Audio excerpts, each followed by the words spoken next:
This is a staggered stance deadlift with a rear heel elevation and a contralateral opposite side load.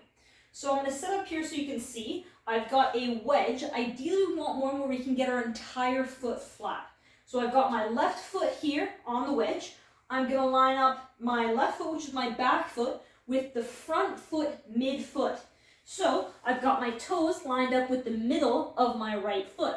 Now I've got a majority of the weight on my left hip here, 80%, 20% on the front. Now that 20%, I'm focusing on the inner arch, so the base of the big toe and the inner part of the heel, and I'm kind of push away with that right foot, but only with 20% of our weight here.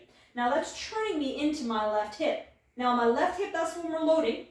I'm going to hold the weight in the contralateral side, so the opposite side, okay, and I'm going to hinge into that hip. Inhale on the way down.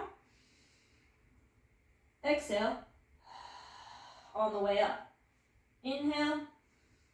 Think about pushing through that heel. Exhale on the way up.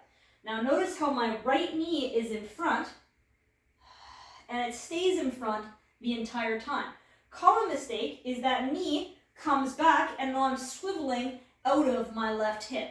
So we want to make sure that we're loading into that back hip, that that knee stays forward, and that we make sure that it stays a hinge, a deadlift, where we're not actually, because our heel is elevated, coming too far forward.